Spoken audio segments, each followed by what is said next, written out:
जय श्री कृष्णा दोस्तों। जहां सारे रास्ते बंद हो जाते हैं वहीं से भगवान की आस्था का रास्ता शुरू हो जाता है। जब इंसान की कोशिशें थम जाती हैं तब ईश्वर की कृपा चल पड़ती है। चलिए आज सुनाते हैं एक ऐसी सच्ची और भावुक कर देने वाली कथा, खाटू श्याम बाबा के चमत्कार की कहानी।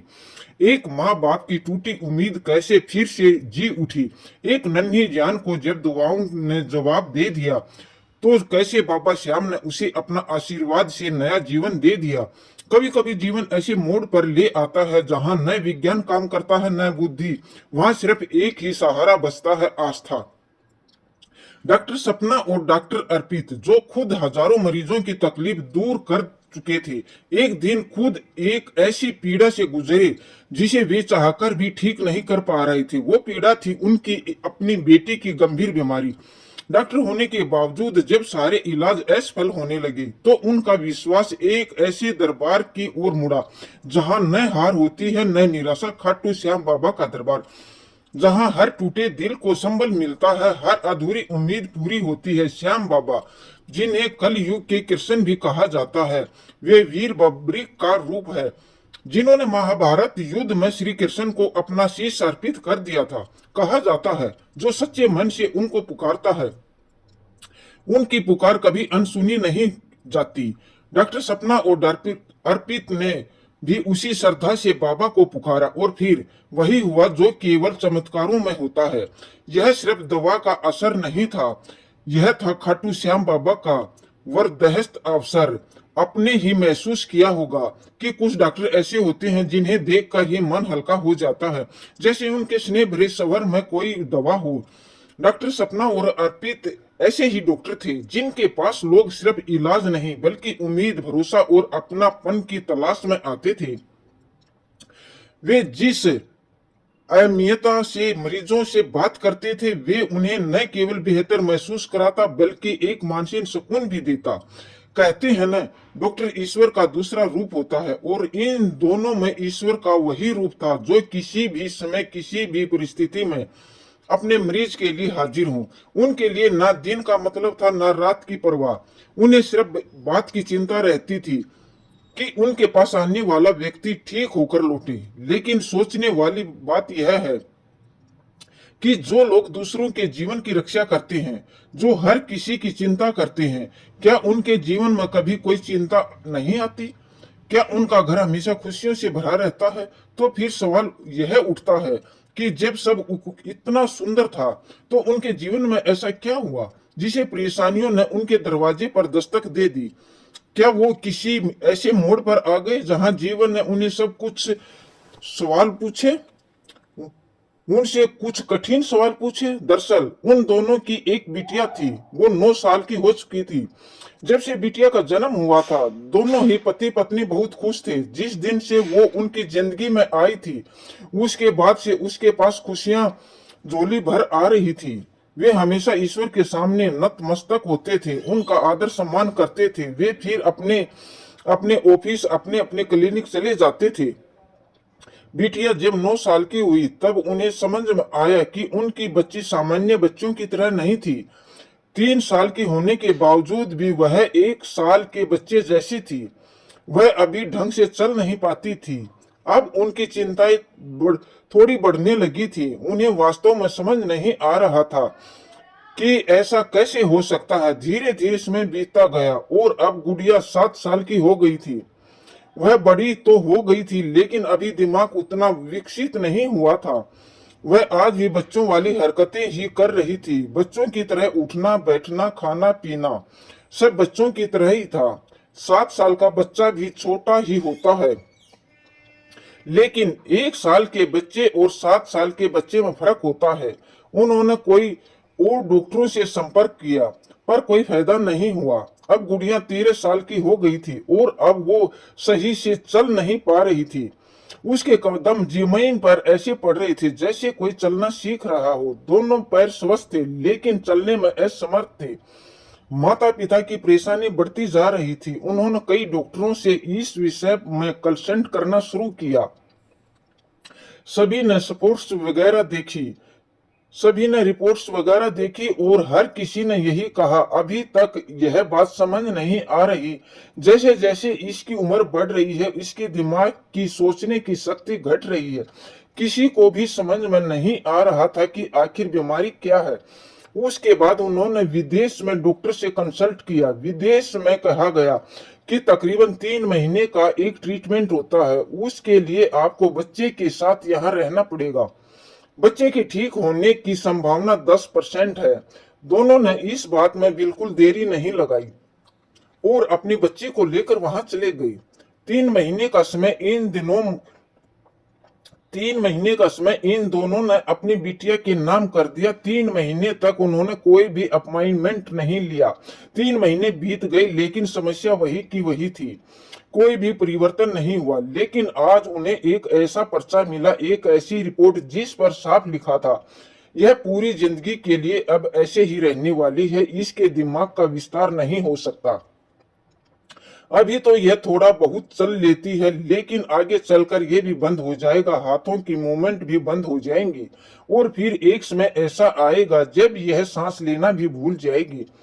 माता पिता की आंखों में आंसू आ गए। दोनों परेशान थे, चिंतित थे कि हमारी तो दुनिया ही खत्म हो गई।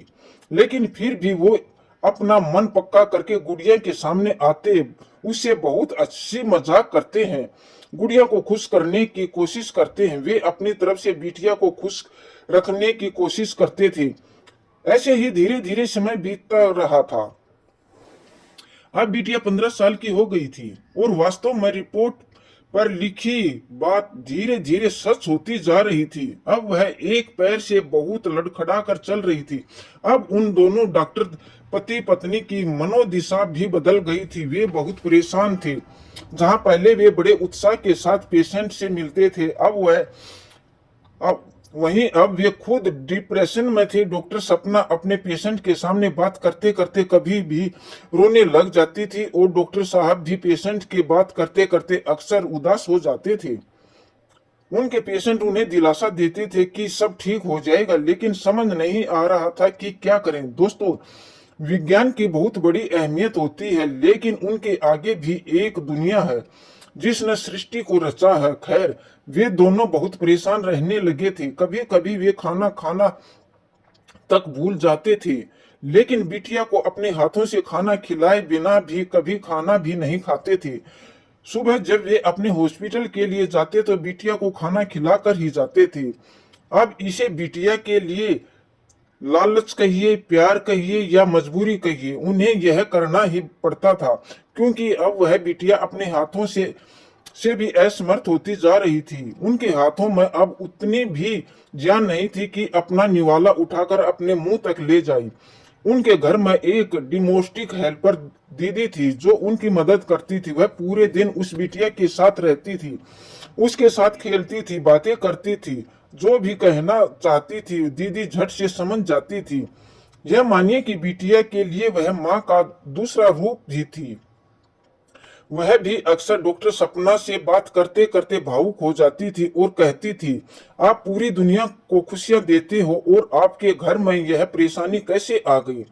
मैं सच में बहुत परेशान होती हूँ इस चीज को देखकर। आप दोनों कितने अच्छे हो, भगवान ने बहुत गलत किया है। इस बात पर डॉक्टर साहब ने कहा, भगवान ने कुछ गलत नहीं किया, यह हमारी किस्मत में था।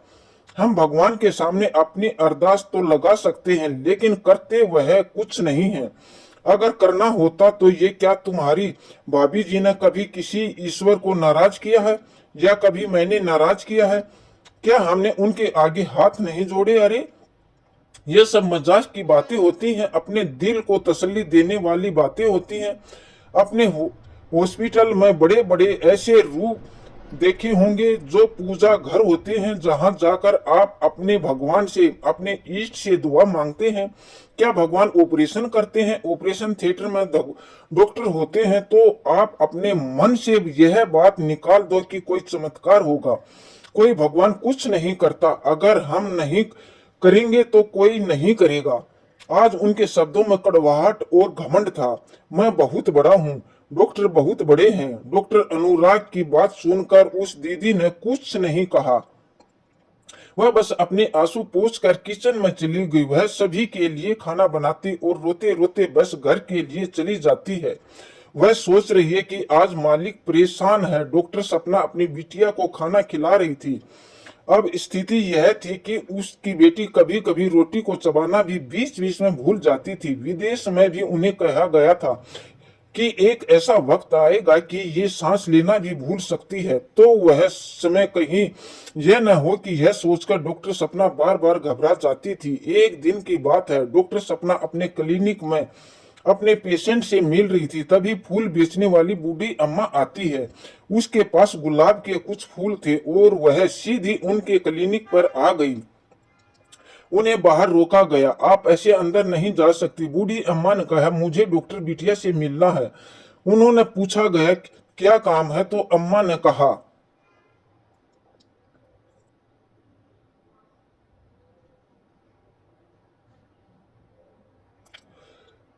मैंने बिटिया से बात नहीं की है।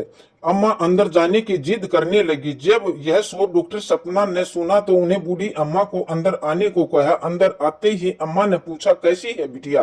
डॉक्टर सपना ने कहा मैं ठीक हूँ, आप कैसे हो। अम्मा ने कहा तू ठीक तो नहीं है, बहुत परेशान दिख रही है। मैं तेरे से 3-4 साल पहले मिली थी और आज मिली हूँ, लेकिन तूने मुझसे बात ऐसे करी जैसे हम रोज मिलते हैं।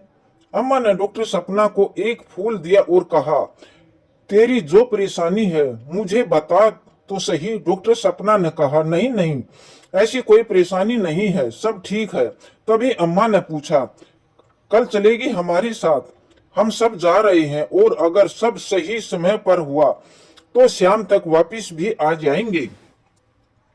डॉक्टर सपना ने पूछा कहाँ जा रहे हो और मुझे आप ऐसे क्यों पूछ रही हो, मैं समझी नहीं। उन्होंने कहा हम जा रहे हैं राजस्थान खाटू श्याम दरबार और बाबा श्याम से जो मांगते हैं मिल जाता है। तो यकीन नहीं मानेगी, मैंने बाबा श्याम से अरदास लगाई थी। यह जो फूल का छोटा सा व्यापार करती हूँ, सुबह से लेकर रात तक 200 फूल बेच देती हूँ। यह उन्हीं की मर्जी से हो रहा है, वरना पूरे दिन में सिर्फ 5 या 10 फूल बिकते थे। मैंने उनसे खुशी खुशी में बोला था कि मुझे कम से कम 200-300 फूल बेचने का काम मिल जाए, और अब ऐसा ही हो जाता है। यह थोड़े से ही फूल बचे हैं। डॉक्टर सपना ने उनकी आस्था देखी और कहा अच्छी बात है अम्मा, आप लोग हो आओ, मैं नहीं जा पाऊंगी, मेरे पास यहाँ काम बहुत है। यह सुनकर अम्मा ने कहा बात सिर्फ फूलों की नहीं, तुमने जो उनसे अरदास लगा दी, जो बाबा से कह दिया वो हो जाता है। यह कोई साधारण मंदिर नहीं है, खाटू श्याम बाबा एक चमत्कारी बाबा है। अम्मा ने बताया मेरे पड़ोस में एक परिवार रहता है, उनके बच्चे ने मोटरसाइकिल मांगी थी और कम से कम उन्हें 5 या 6 साल लगने थे अभी पैसा कमा कर मोटरसाइकिल लेने में। उनकी मोटरसाइकिल आ गई है। वह जिस कंपनी में नौकरी करता है वहां से उसे मोटरसाइकिल मिली है। क्या यह चमत्कार नहीं है। डॉक्टर सपना हंसने लगती है और कहती है हाँ अम्मा, चमत्कार तो है। उन्हें मोटरसाइकिल मिल गई, आपको गुलाब के फूलों का काम मिल गया। लेकिन अम्मा मेरी समस्या थोड़ी बड़ी है, मेरी बिटिया मेरे साथ छोड़ रही है और मैं रोज उसे धीरे धीरे दूर होते हुए देख रही हूँ। क्या कहोगे अब। वह स्कूल नहीं जा पाई क्योंकि स्कूल की शुरुआती सालों में उनका मजाक सा बन गया था और अब उनकी स्थिति ऐसी ही नहीं कि मैं उसे स्कूल भेज पाऊं। जितना सभी बच्चे इस उम्र तक जानते हैं पढ़ते हैं उतना मैं उसे पढ़ाती हूँ। वह अलग बात है कि वह पढ़ नहीं पाती। और क्या कहूँ मैं, आपके खाटू श्याम बाबा से जाकर वह बिटिया को ठीक कर देंगे। अम्मा ने सारे फूल उसकी पुड़खड़ियां पर रख दिए और कहा यह तो बहुत छोटी सी बात है, वह यूं ही ठीक कर देंगे। अब तू मेरे साथ चलेगी। अम्मा ने बहुत ज्यादा जिद की पर डॉक्टर सपना ने मना कर दिया। अम्मा मैं नहीं जा सकती, आप मेरी बात को समझिए। यहाँ लोगों को मेरी ज्यादा जरूरत है। इन सभी को छोड़कर मैं ईश्वर के दर्शन करने चली जाऊं, ऐसा नहीं हो पाएगा। मैं माफी चाहूंगी। उन्होंने मना कर दिया। घर पहुंचने के बाद डॉक्टर सपना ने अपने पति को यह बात बताई। वह बोले, तुम कहाँ किन बातों में आ रही हो? यह हम स्वीकार कर चुके हैं कि इसका कोई इलाज नहीं है, यह सही नहीं हो सकती। क्यों तुम अपना माइंड डिवाइड कर रही हो? अपने पेशेंटों पर ध्यान दो, उन्हें तुम्हारी ज्यादा जरूरत है। इन सब फालतू के चक्कर में मत पड़ो। तुम एक डॉक्टर हो। यह सुनकर डॉक्टर सपना ने कहा, हाँ डॉक्टर तो हूँ, लेकिन पहले एक माँ हूँ। अगले दिन की बात है, वह अपने क्लिनिक पर पहुंची तो अम्मा जी फिर से आ गई। आज अम्मा के पास फूल नहीं थे, क्योंकि सारे फूल बेचकर आ चुकी थी। वे कहती है, तुमने मना कर दिया तो सभी का जाना कैंसिल हो गया। आज बस गई ही नहीं, मैं तो बस यही बताने आई थी। डॉक्टर सपना हंसने लगी और बोली, अरे मेरी वजह से आप लोगों का प्लान कैंसिल हो गया? ओ अम्मा, अगर आपको जाना है तो बाहर हमारी गाड़ी खड़ी है, वहां हमारा ड्राइवर है, आप उनके साथ चले जाओ। अम्मा ने कहा, अच्छा मुझे इतनी बड़ी गाड़ी में बैठाओगी? मैं डर जाऊंगी। तुम भी चल मेरे साथ। तो सपना डॉक्टर ने कहा, मैं नहीं जा सकती। अम्मा ने फिर कहा, एक काम करते हैं, कल की छुट्टी रहती है तेरी, तो कल सुबह सुबह चलते हैं, शाम को वापिस आ जाएंगे। डॉक्टर सपना ने फिर कहा, अम्मा मैं नहीं जा सकती। यह सुनकर अम्मा ने एक बात कही जिसकी वजह से डॉक्टर सपना सोच में पड़ गई। अम्मा ने कहा, मैं ऐसी पहली माँ देख रही हूँ जिसको पता है कि वह अपनी बिटिया को बचा सकती है, लेकिन वह बचाना नहीं चाहती। यह सुनकर डॉक्टर सपना के पैरों के नीचे से जमीन निकल गई। वह एकदम से बोली, अम्मा आपने क्या बोला? अम्मा ने कहा, बिटिया मैं जानती हूँ वह तेरी बिटिया को ठीक कर सकता है, उसके बाद भी तू नहीं जा रही है। कैसी माँ है तू? और यह कहकर अम्मा चली गई। अब जब डॉक्टर सपना अपने घर पहुंची तो रात में नींद नहीं आ रही थी। बार बार अम्मा की यही बात याद आ रही थी। तभी रात के करीब 12 बजे किसी और डॉक्टर का उनके पास कॉल आता है, और वह भी स्त्री रोग विशेषज्ञ थी। उन्होंने फोन पर कहा, मुझे वैसे पूछना नहीं चाहिए था, लेकिन मैं जानती हूँ तुम्हारे घर की जो भी प्रॉब्लम है, लेकिन हम सब कल खाटू श्याम दरबार जा रहे हैं, क्या तुम भी चलोगी? इस बार उसने एक सेकंड का भी समय नहीं लिया और तुरंत हाँ बोल दिया। सामने से जिस डॉक्टर का फोन था उसने डॉक्टर सपना से पूछा, क्या आप पहले कभी वहां जा चुके हो? क्योंकि आपने एकदम से हाँ बोल दिया। अभी तक मैंने जिससे भी पूछा है वह सभी यही पूछ रहे हैं कि मंदिर कहाँ है, कैसे जाना है। तो डॉक्टर सपना ने बताया, नहीं मैं वहां कभी नहीं गई। फिर डॉक्टर सपना ने कहा, पता नहीं कैसे पर मेरे मुंह से सीधे हाँ निकल गया। अगले दिन का कार्यक्रम तय होता है। डॉक्टर सपना अपने पति से कहती है, हमारा कुछ ट्रिप है जो हम रात तक वापिस आएंगे। वह अपनी बिटिया को भी साथ लेती है और वह दीदी भी साथ थी जो बिटिया की देखभाल करती थी। करीबन 3-4 गाड़ियां जा रही थी और सभी डॉक्टर थे। वे सभी बाबा के दरबार पहुंचते हैं।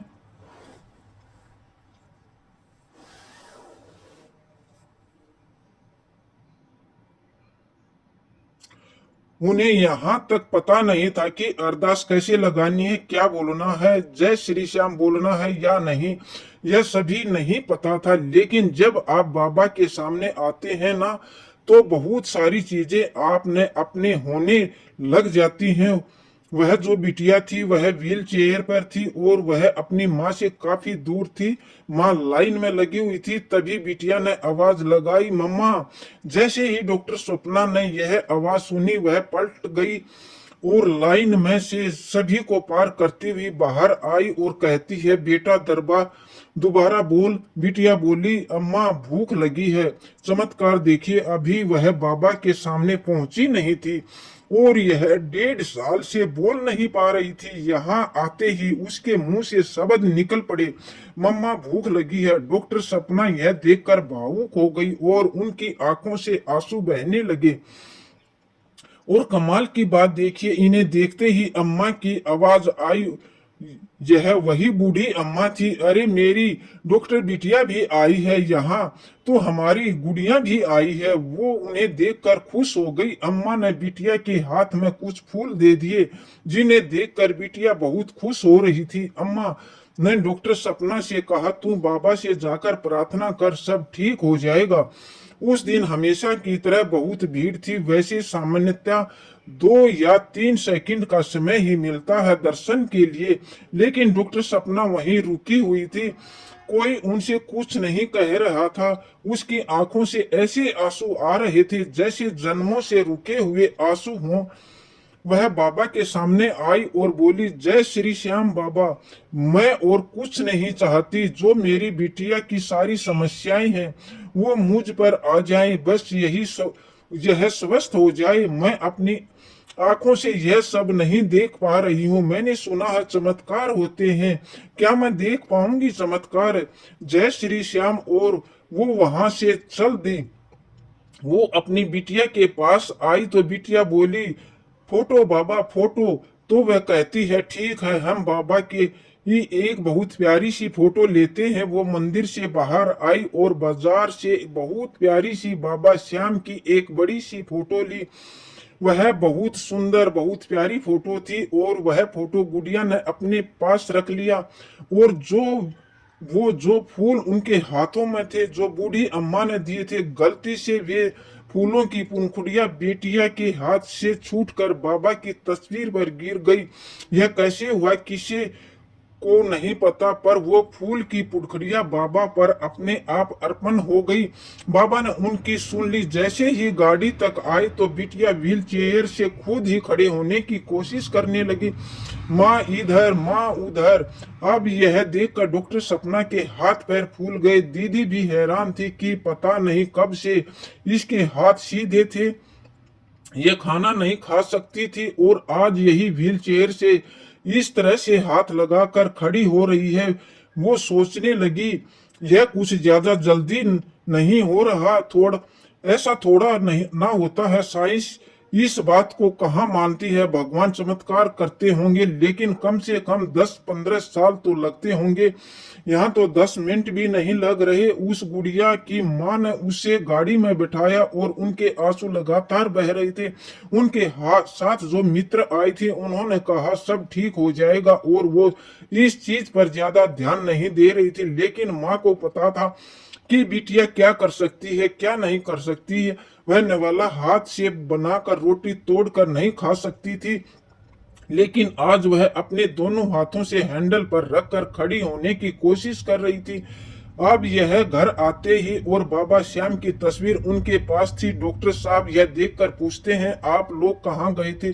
जब डॉक्टर साहब को पता चला कि वो लोग खाटू श्याम गए थे तो वे बहुत ज्यादा गुस्सा हुए। उन्होंने कहा, तुम आज भी इस बात से बाहर नहीं निकली हो कि ईश्वर चमत्कार करेंगे, भगवान चमत्कार करेंगे? तस्वीर देखकर उसने पूछा, कौन है यह? तो डॉक्टर सपना ने कहा, कन्हैया ही है यही। और मैं बस आपसे यह कहती हूँ कि आप मुझे बस इस बारे में कुछ भी ना कहें, इनके बारे में कुछ भी आप शब्द नहीं बोले। मैंने जो देखा है वो प्रॉब्लम नहीं है, यह एक चमत्कार है, जादू है। डॉक्टर साहब ने कहा, अगर ऐसा है तो ठीक है, जिंदगी भर मैं उनकी पूजा करूंगा, अगर ऐसा कुछ हो जाए जैसा तुम कह रही हो। उन्होंने कहा, मैंने अपनी आंखों से ये होते देखा है, आप मुझ पर विश्वास नहीं कर रहे। डॉक्टर साहब ने कहा, यह हो ही नहीं सकता। यह कागज पर जो लिखा है, ये जो विदेश से हम लोग होकर आए हैं, वो हॉस्पिटल, वो सब डॉक्टर क्या बेवकूफ हैं? तुम जो बता रही हो उस पर मैं कैसे यकीन कर लूं? किसी और ने देखा है या नहीं? यह तो उन्होंने कहा जो हमारे घर आती है दीदी, उन्होंने भी देखा। अच्छा, और एक क्लिनिक पर अम्मा आती थी, वो फूल देने, उन्होंने भी देखा। डॉक्टर साहब को अभी भी विश्वास नहीं हो रहा था। वो बोला, यह जो कहानी बना रही हो ना, यह सब बेवकूफी की बात है, ऐसा कुछ नहीं होता। तभी एक हल्का सा परिणाम बाबा की तरफ से आया। बिटिया ने आवाज दी, पापा।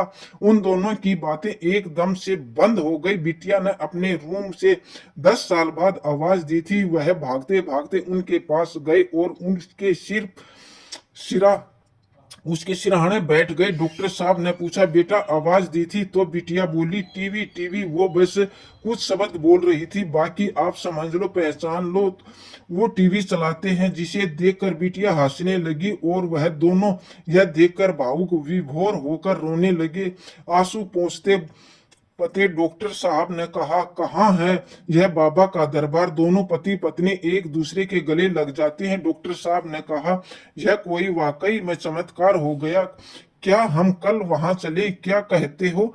तो उसने कहा, बिल्कुल चलेंगे। अब यह उन तीनों की किस्मत थी कि उन्होंने इतनी जल्दी दर्शन करने का मौका मिल गया। अब डॉक्टर साहब ने भी अरदास लगाई और जो गुड़िया है वह धीरे धीरे बोलना शुरू कर चुकी थी। एक हफ्ता बीता और सिर्फ एक हफ्ते में उसने व्हील चेयर छोड़ दी। दूसरे हफ्ते उसने बोलना शुरू कर दिया। तीसरे हफ्ते उसने धीरे धीरे सुर पकड़ने शुरू कर दिए, यानी गाना गाना शुरू कर दिया। यह बात कल्पना से परे थी। जिस लड़की की रिपोर्ट में यह लिखा हो कि वह सांस लेना भी भूल जाएगी, वह गाना भी गाएगी।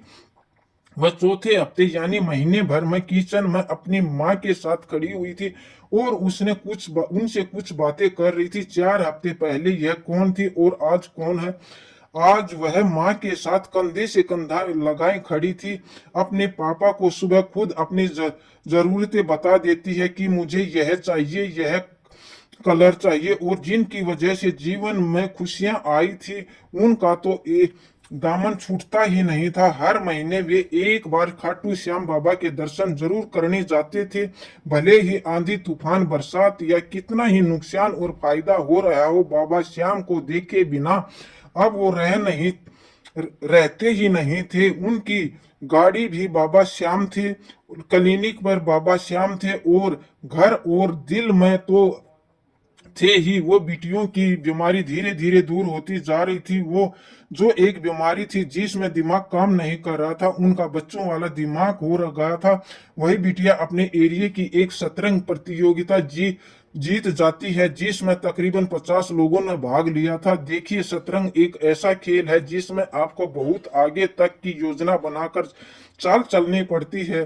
तो वह लड़की एक ऐसा खेल जीत सकती है जिसका दिमाग उसे यहाँ तक नहीं बता पाएगा कि आगे चलकर यह सांस ले पाएगी।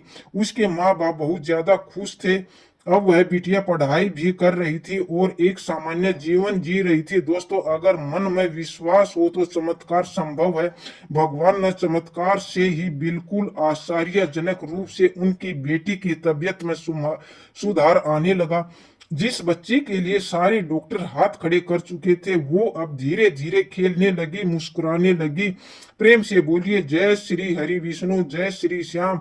ऐसे ही और भी रोचक और आध्यात्मिक वीडियो के लिए चैनल को सब्सक्राइब कर लें। दोस्तों, आपको ये कहानी कैसी लगी कृपया कमेंट करके जरूर बताइए। वीडियो पसंद आया हो तो लाइक करें और अपने दोस्तों के साथ शेयर करें। कमेंट बॉक्स में जय श्री कृष्णा, जय श्री श्याम लिखना ना भूलें। फिर मिलते हैं एक और दिलचस्प वीडियो के साथ। धन्यवाद। जय श्री कृष्णा, जय श्री कृष्णा। दोस्तों, राधे राधे, जय श्री कृष्णा। हारे का सहारा, खाटू श्याम हरा, अद्भुत ज्ञान।